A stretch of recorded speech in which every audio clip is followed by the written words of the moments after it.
Well, yes, may edad na nga siya, and here are the reasons why I prefer dating older men than younger ones. Number one is emotional maturity. Older men have already experienced a lot. In short, they already learned their freaking lesson.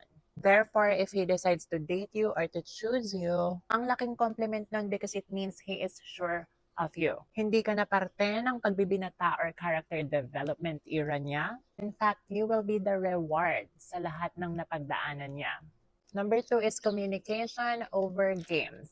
Alam niyo yung mga payami, pa-mysterious, na one day kakausapin ka tapos the next day maglalaho na parang bula. Ngayon lang naman mga nauso yan sa mga young millennials and Gen Z. It's their way to manipulate your mind and get you to attach to them.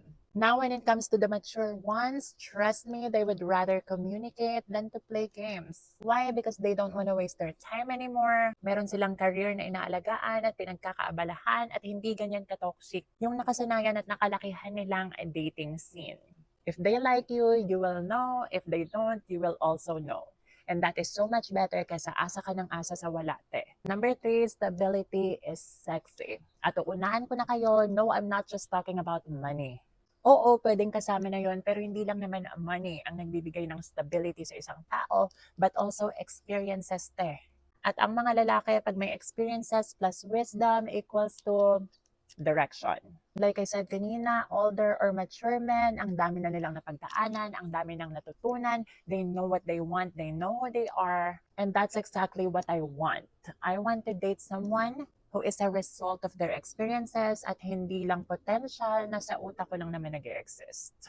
Number four, they are not intimidated by my confidence. As a content creator na, let's be honest, maganda, masarap at matalino, ang daming younger guys who gets intimidated by who I am and what I do. Pero napansin ko that what intimidates the younger men, the older men find hot.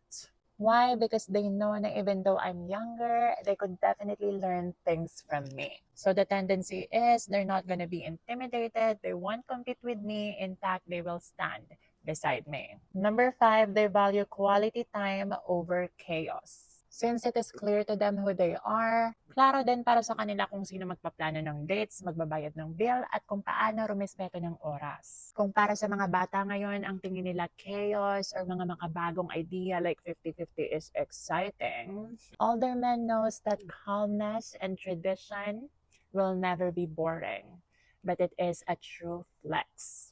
In fact, it is emotional wealth. And I don't know about you, pero mas tanggap ko yun. Mas gusto ko yun actually. Kesa sa 50-50 bill na